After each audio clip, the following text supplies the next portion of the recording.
morning, Happy, Tracy Currington. How you doing this good morning? morning. Well, I'm probably like the majority of people at this time of year. The kind of the head congestion and stuff like that, and non medicines. You as well, my friend.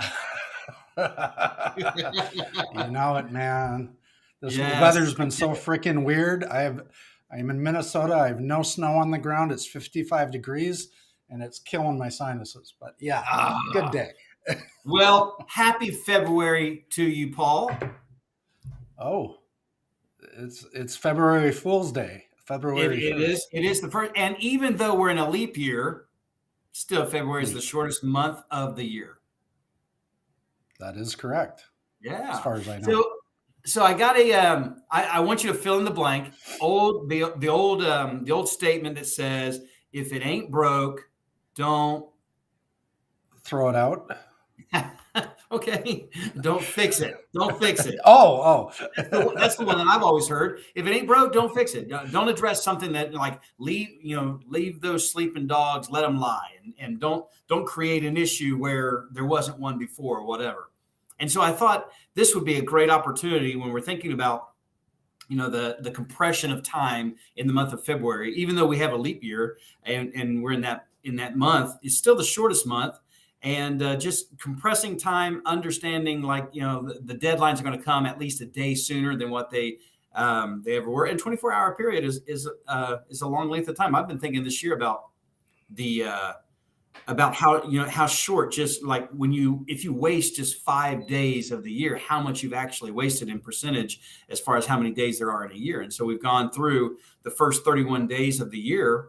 We've got a short month on us. And so I was just thinking about this subject that I thought could go any number of ways, about knowing when it's time to upgrade, knowing when it's time up. to get better, to move on from something that is maybe not serving you anymore. So what are your thoughts? Knowing when to upgrade. It can go anywhere. Well, I guess I have a lot of questions, as I usually do. Upgrade what? Are we upgrading software, upgrading people, upgrading equipment? What are we breaking? What's broken? What's upgraded? I think you know.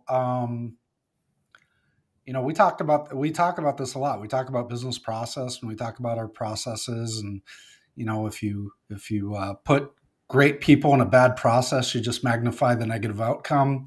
If Wait, if you that's a what great what statement, Paul. That's a great what statement, Paul. You got to say that again. Say that slower. That was awesome. Drop that gold again. Okay, so if you put Great great people. people to a bad process, you just magnify the negative outcome. So you got a bunch of hard chargers working on a broken process, or a Hmm. process that doesn't work. My favorite statement to go with it, if it isn't broken, don't fix it, is we've been doing it that way for 20 years. Oh, Why should we change? How's that? That's mhm. that's my favorite as I So come into true. So, Paul, yeah. when you ask like, what are we upgrading, and the processes that could be broken, I was thinking like like what are we talking about equipment? We're talking about technology. We're talking about people, or machinery. This happens across it spans like nonprofit. I mean, I know in the ministry there are guys that are in pastoral ministry that they're operating in the 21st century with like a 1960s 1970s playbook. And I was reading just this morning, Peter Drucker. Peter Drucker talked about how that every 100 years in human society, there's this huge transformation. And he said, what happens is the first, 3 to 4 decades, you can feel this is happening. Like it's kind of like indoor plumbing. We were taking the Sears and Roebuck catalog out to the telephone booth in the backyard with a half-shaped moon in it. And we went for reading, but for wiping maybe. And now that we had this indoor plumbing, and it transformed how life is done in homes today and how homes are built. Or 1994, 1995, we got this, this internet starts to push out. And now look at us today, what will be transformed coming up. And I think there's a I know from ministry experience that there's a lot of guys that are very, very slow to ever change, and they even like to call themselves, like, oh, well, I'm old fashioned. Yeah, yeah. So I mean, honestly, there's a lot to unpack there, right? You have to think about, so what is the root cause of that, and Mm, I would argue that the amount of work it takes to make the change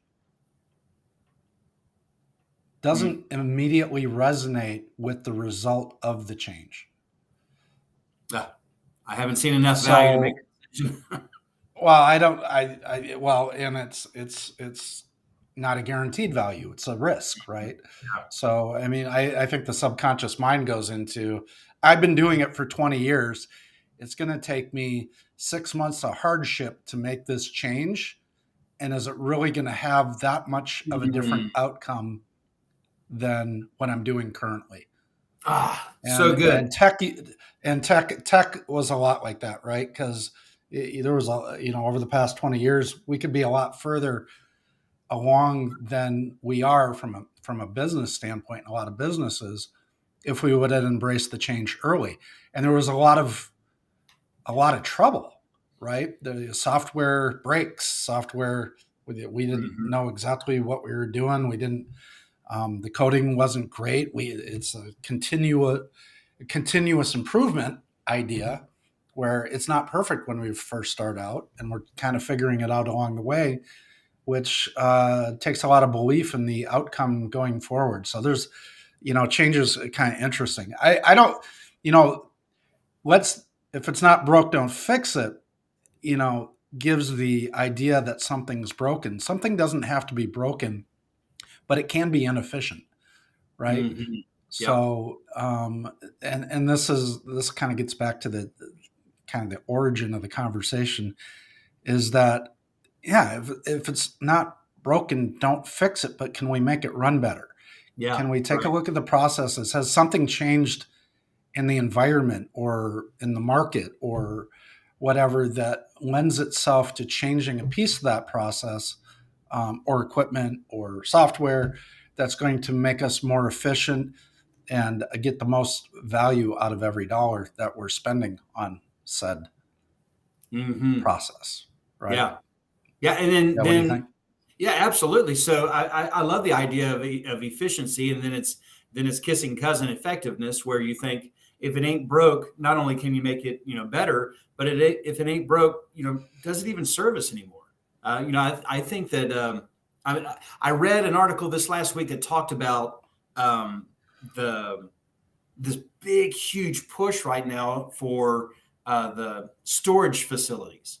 Like there's very little out, as far as overhead. I mean, like you just basically come in, you pick up the checks that people throw into the little drop box because they got their key to their little thing. It's 40, 20 by 40, whatever it is, whatever size it is. But there's a big, big push because people don't have enough room in their garages anymore to park their cars because they got all this stuff in there that's not broke, but really a Peloton was not never meant to hang your clothes on. So it's like, so it's not broke, but it's not serving them. Their attics are filled with stuff that they don't even look at anymore. Their sheds can't even park their garage or their lawnmower in it. And so then they get this other. I met a guy and he said I was sharing this in a group coaching session, and he said, "Oh, Tracy, I've got a storage shed, and I haven't been in that storage shed in 2 years." Yeah. Yeah, I mean, so it's So, not so broken, but it's not even serving them anymore. It's not even a well, thing. I didn't know we were going to go into mindset, but I think that's a mindset thing. And I don't mean to be judgmental, but if I buy a piece of equipment and I don't use it, then I need to sell it. Mhm. To pay for that equipment over and over and over and over again by putting it in a paid storage unit when I own Yeah, a house and a garage. If it can't fit in what I own, it's out of here, yeah. right? Recently, Paul, I I was a few years ago, my mother passed away, rest her soul, and everything happened so fast that we had to immediately. I didn't have room in the garage for her stuff, Right. and we did end up getting a storage unit to uh, to store her stuff. And like, Mhm. then it was this nagging thing at me. It was like, get that crap out of storage, because now I'm paying for stuff that I inherited that I intend on getting rid of. That now I'm paying for in Yeah. storage, Mhm. driving me Yeah. insane. Yeah. So and I managed to get it out of there as quickly as possible. But at the end of the day, getting back to the point is, it's looking at the processes that really kind of dictate if you need an upgrade in something. Mhm. Is there are you serving the best that you can serve based on what you have? So let's use software for the example, Yeah. because it's hard to visualize without something. If and this goes to, if I own a software company and I'm serving clients, and I do a survey with those clients to find out what features, what functions, what are they using. And then one of the questions is there something that I can put better that's going to better serve you? And Yeah. if I have 60% of my clients say we need this particular feature, then obviously I'm going to upgrade the software to deliver that feature so I can better serve my clients. Yeah. uh, Going back to serving your employees, same idea. What's our process? Is it efficient? Is it effective? I need to review this every Mhm. 6 months at a minimum. Yeah. Are we best serving our customers? What's going on? Or the other thing is, hopefully we're growing. At what point is this software not going to cut it? Right? Yeah. At what point is this equipment not going to cut it? We have a term back in the hardware industry called predictive obsolescence. Mm. I'm going to use that term again: predictive obsolescence. Right? Mhm. There is a time in the future that this piece of equipment is going to be obsolete. I want to Yep. be able to predict that time so that I can do the planned upgrade, absorb the resource cost, the cash cost, and have planned for it to forklift upgrade that particular piece of equipment. So Mm. it falls into your strategic plan for your company, but also the strategic plan for your infrastructure to support that strategic plan for your company. Yeah. I love truths like we're talking about today because they transcend. I mean, this is real. This is real life. This is real business. You're talking about software upgrades. I mean, like how often your cell phone. I mean, it's got a software in it that has to upgrade periodically. I've got T-Mobile carrier, and they'll say hey, it's time for a new install. We got to whatever they're going to do. You can do it now or you can do it later, but you got 4 tries, and then we're going to do it anyway. So it's going to happen. And I was just thinking about so if it ain't broke could I make it better? If it ain't broke, is it even serving me? And this one, if it ain't broke, when will it break? And I loved how you said review it every 6 months. I wonder, could that apply beyond software? Could it apply in, I don't know, a house, the relationship you have with your team members, like considering people, like not as far as like I don't view people as broken as if I need to fix them, but I'm looking at like maybe they're filling a position, and if something doesn't change in the next couple of months, that person or the business is going to suffer because that person is in the wrong seat or something like that. What do you think about that? About as far as people being in the wrong place as a leader, anticipating, I think we're going to have a problem here in the future if I don't address it now. Well, do I dare compare people to software in this podcast?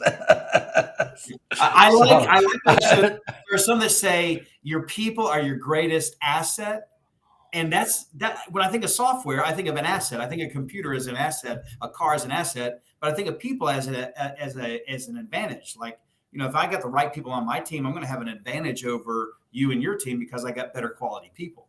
So there's an advantage there. So yeah, I get it. I don't want to think of people No, as bad, I was being kind of funny, kind of funny, kind of funny. but it was. But it's so true. I mean, like that's satire. I mean, there was some truth in that. That is true. I'm glad you brought. The fact of the matter is, from a serious perspective, I look at the continuous improvement model of software, right? And from its general idea, and the same idea needs to go with your people, right? Yeah, We want to be in continuous improvement. We want to provide them opportunities to train, to get better, to master their craft, and so having a training and improvement process in your company is key. I mean, uh, people get bored, right? They want to learn, hopefully, they want to learn new things right. and they want to learn how to better themselves. So, as serving leaders, we need to provide them gateways for improvement, for for advancement. Mhm. Um, let them get better at their craft. I know one of the things I've always believed is um, some employees are there not for a lifetime, but for a time. There Yeah. is a time if you're a small business owner that your employees are going to outgrow you. There's a mentality out there that says I'm going to keep this employee forever, and I'm going to keep them in their spot, and I'm going to do everything I can to make sure they're locked in. And Yeah. then there's a mentality out there is that I'm going to help this person because I care about them as a person grow. Hmm. And at some point, they're going to grow beyond the capabilities that I can offer in this company. Oh, that's so good. And I am going to grow them beyond the capabilities of this company. And Mhm. then I'm going to help them find their next opportunity.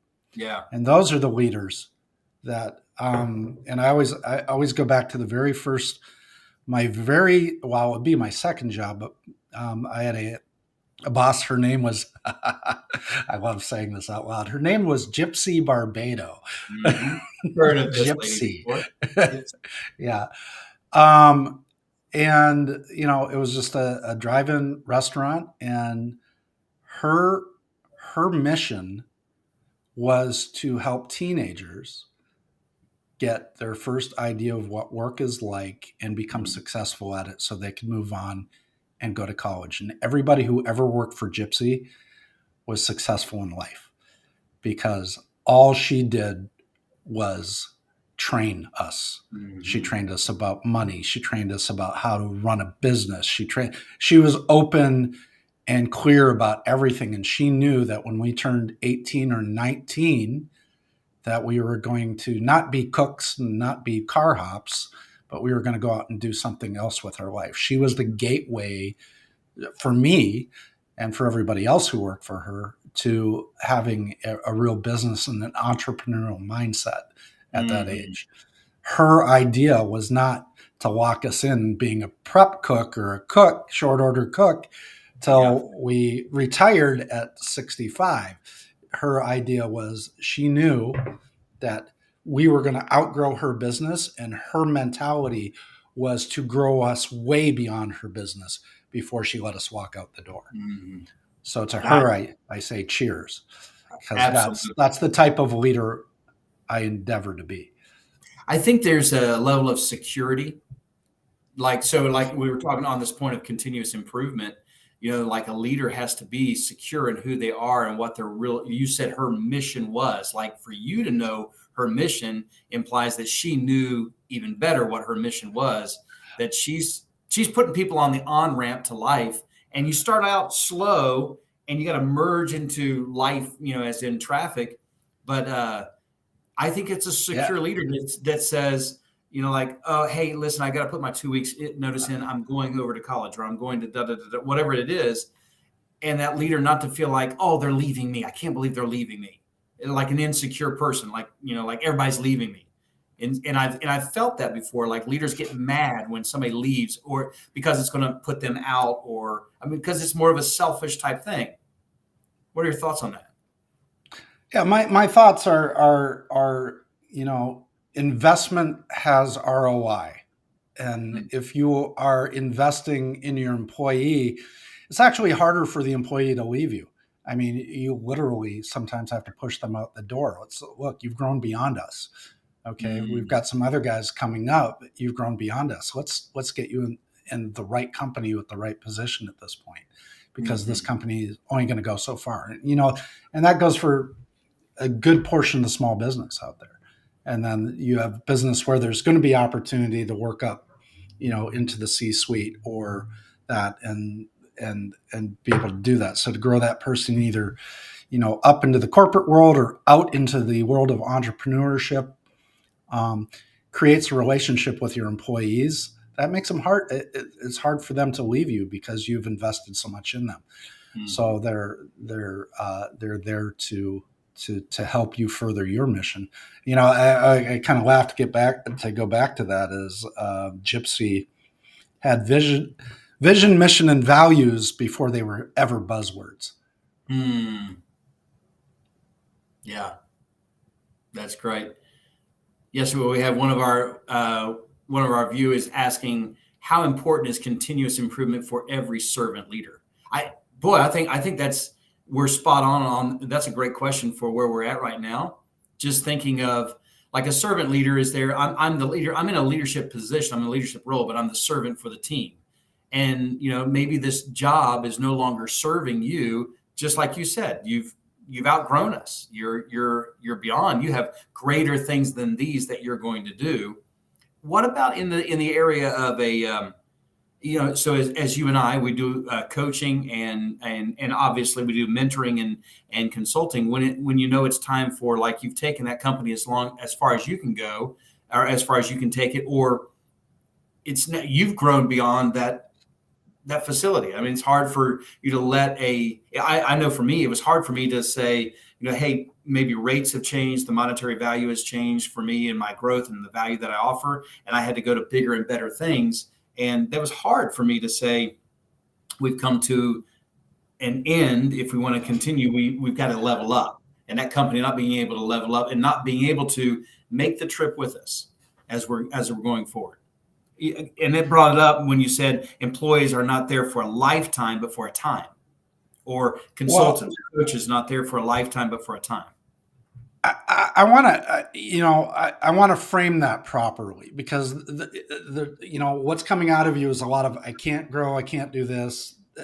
That is not the case for any business. Okay. The creativity around growth. Gypsy was very specific. This was a lifestyle business for Gypsy. Okay. The thing in hindsight, being who I am today, if I was Gypsy's coach, I would have taken her a different way than she went. She wanted one location. It was a lifestyle business. Therefore, her vision was a small vision. It wasn't a Mm. large vision. Okay.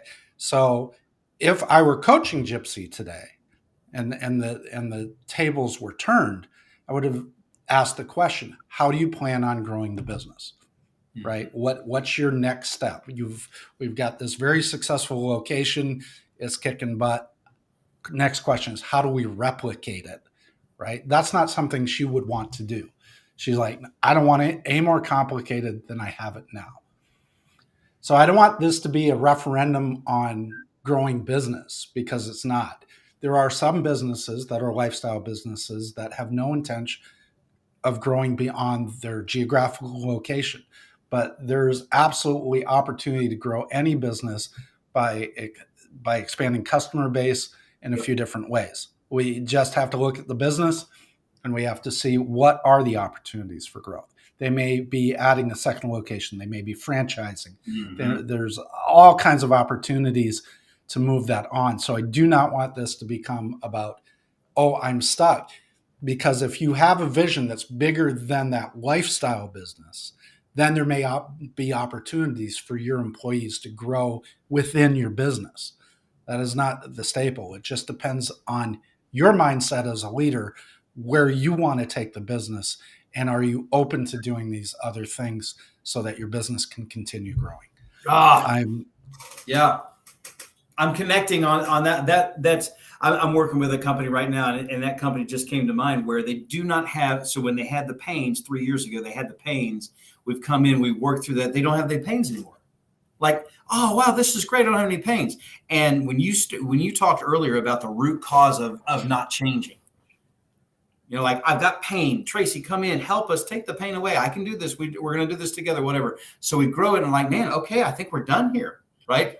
And then you talked about vision. Okay, now what? And that's where we're at with this company. We're now like, oh man, yeah, we don't have the people issues that we used to have. People are reliable now. We've proven to the community that we're here. The doors are going to be open. We're not closing down. We're not going anywhere. They're going to get great quality food and all that kind of stuff. You were talking about that. I wrote down these 5 things: that the risk involved in changing, the work involved in changing, the emotions involved in changing, the fear involved in changing, and the clunkiness involved in it. Because it's not going to be, the first draft is going to be crap, right? And like when you're changing. So I was just thinking through that, coming back to that vision, coming to our topic of today is knowing when it's time for an upgrade. There has to be some thought about vision. Where are we going to go to next? Just because it doesn't hurt right now, it's going to hurt later on if we're not adapting and have some kind of vision, something that we're shooting for. Are you tracking on that? Yeah, I'm tracking. That's exactly right. And the resource commitment to doing that. Mm-hmm.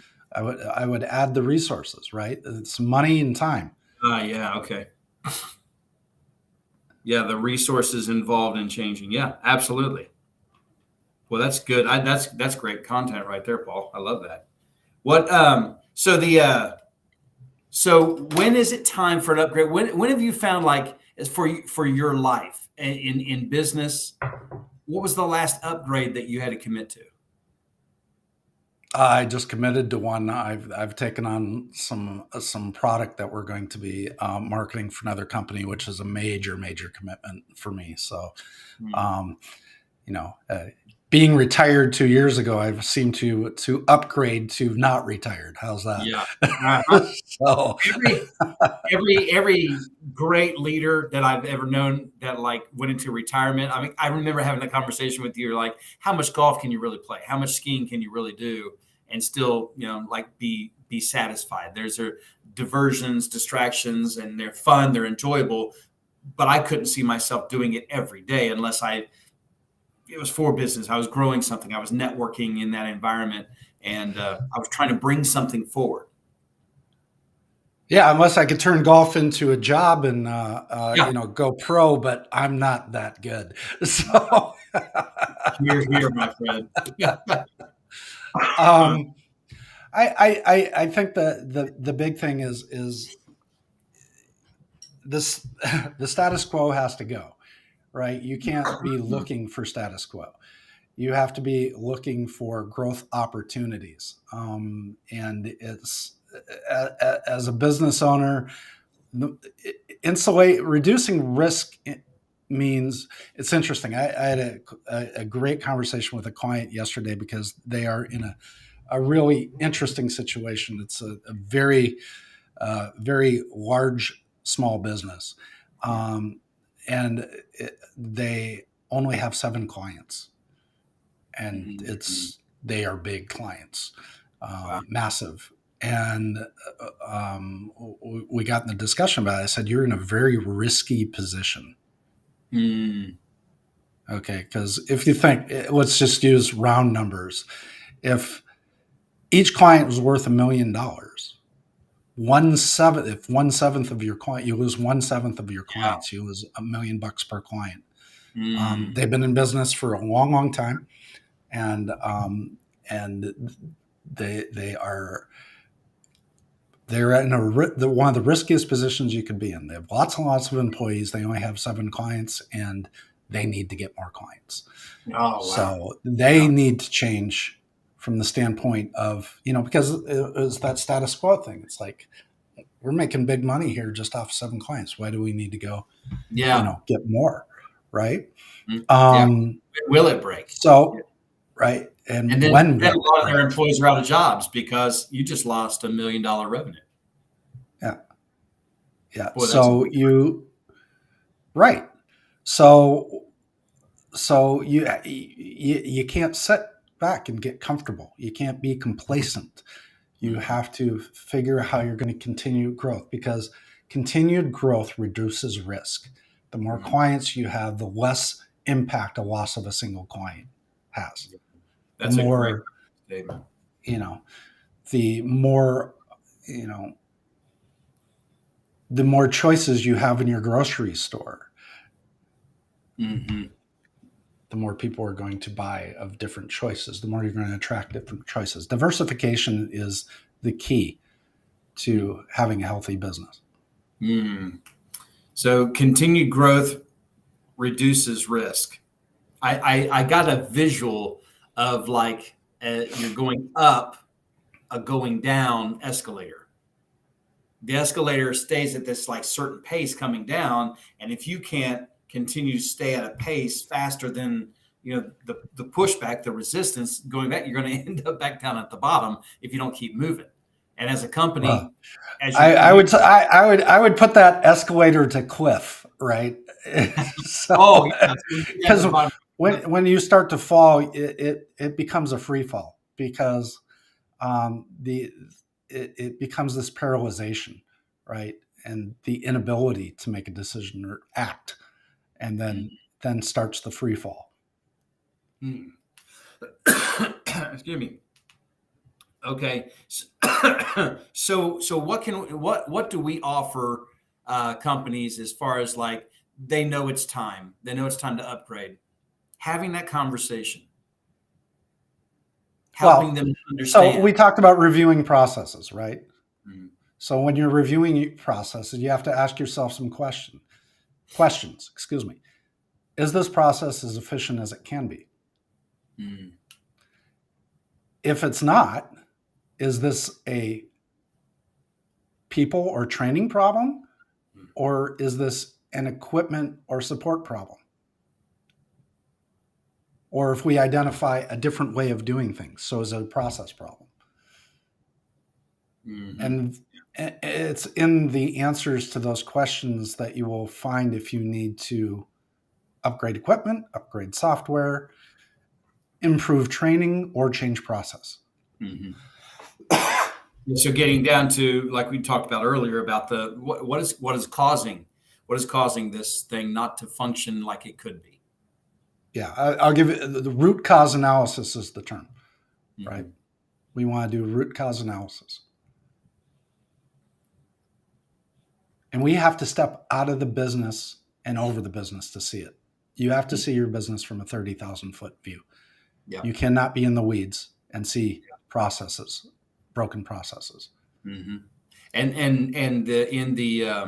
In a lot of the companies that I work with, they are maybe it's one general manager working on two separate locations, two teams, because this famine of leadership in their industry has made them, hey, one GM left a store and now you got something over there and you got something over here and there's only one of them to go around. They're dealing with some talent issues, and so they're constantly in the weeds, and they can't see what's broken because they're too far in it. They're in the business and not on the business. Their regional director or their business owner, the franchise owner, is not as connected as they could be because they're just, hey, they're still getting their check, but it's not as good of a business as it could be. And those have been some struggling conversations to get them to see that, to where they can make a move that they can't get past, like, we're not making much money now. We can't invest in a third party to come in and help us out with this. And so they just keep on going, plummeting down and down and down until they close their The door. cliff. Yeah. Yep. The So, paralyzation and the cliff, right? That's exactly what happens. Um, they become paralyzed. They constrict. yeah, They fire their sales force. It's the first place they go is the sales guys. yeah. So you cut your own revenue throat, hmm and that's fear. And That's what fear well, does. it's so, across, it transcends it doesn't matter the industry. When things get tough, we go to cut off our life support.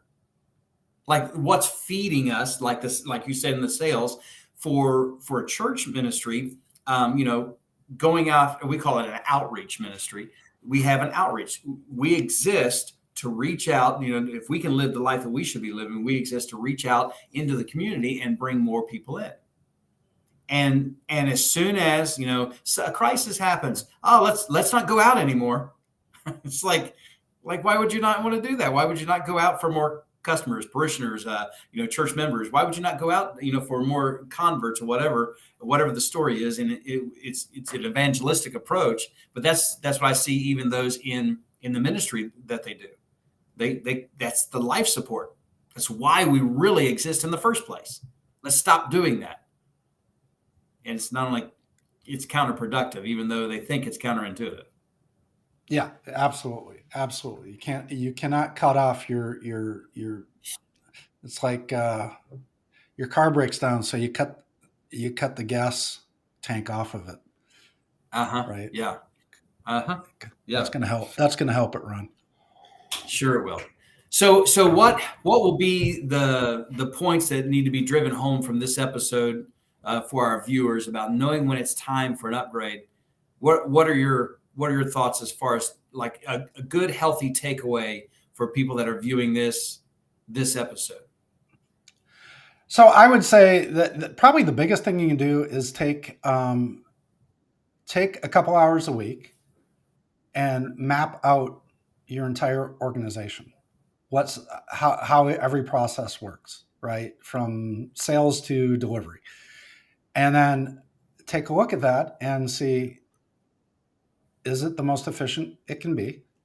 Are all the pieces there to make it efficient? Next question is, what's not automated that could be, right? And then as you're looking at that and you come out with those gaps, how are you going to fill them? What piece of software is going to fill that gap? What can be automated to fill that gap and become more efficient? What you end up at the end of the day is less costly business. So to the point of, when you're in constrictive times, you can cut costs by improving processes and then, find more ways to create revenue. And ultimately is once you do it once, then you can review it every 6 months and see if the environment's changed, see if the regulational structures change, where you have to change the process because of some regulation that came down from the state or federal government. Whether you need to change, maybe if you're a manufacturer, maybe you can't get this part in China anymore and you're going to have to source it out of, Africa.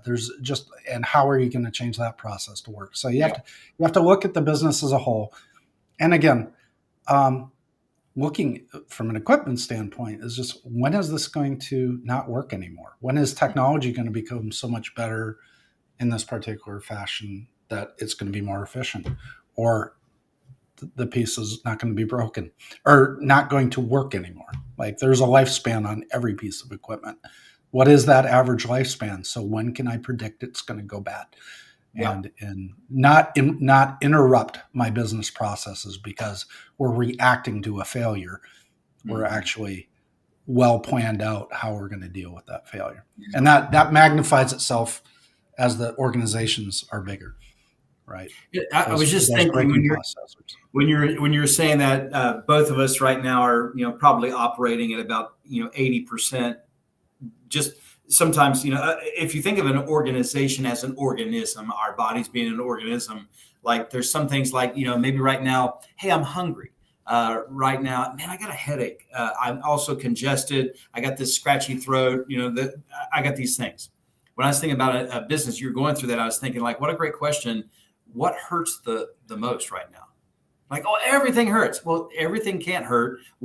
If everything hurts at the same level, then if everything's important, nothing's important, right? If everything's hurting at the same level, everything can't hurt at the same level. Well, and so like right now, I got this headache, I got this congestion. Well, I could take this antibiotic or the steroid for the congestion. It might satisfy the headache also. It won't satisfy the hunger, But the easiest thing to do, instead of going to the doctor and paying, a $75 copay or $50 copay with my insurance, and then getting the medicine that I need, making the trip, save the time and everything, I think I'm just going to go eat a bowl of cereal for breakfast. And that way it'll satisfy the hunger. At least I won't have the hunger anymore. And we opt for the easiest thing first. And that's not the thing that hurts the worst.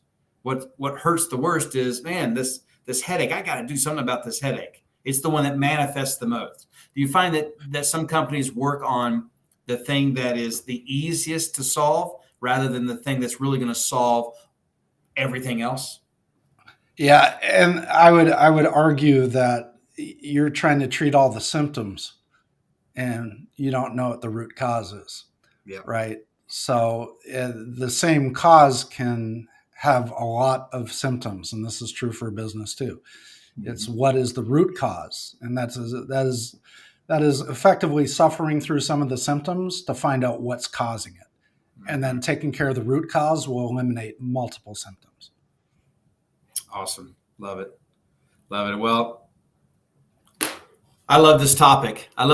Because it transcends everybody. I mean, you're supposed to be moving. I want to move forward. And as I move forward, I'm not going to be the same person as I move forward, because I'm going to be upgraded. I am not the same person I was on the last episode. Well, I'll conclude today by using a good Navy, a good Navy way of thinking about it. All right. You can't steer the ship from the engine room, so get the hell out of the engine room, get in the pilot house, see where the ship's going, and then make sure everything's running optimally so you can move the ship forward. Yep. Great visual. So, damn the torpedoes, full speed ahead. Love it. Thank you guys for joining us today on Pivot Point Live. Paul, I always enjoy. I've got all kinds of notes. I always get. I love these. I get served on these just as well as you, the viewer. It's great as usual. Thanks, Tracy. I'll see you next Thursday. I look forward to it, Paul.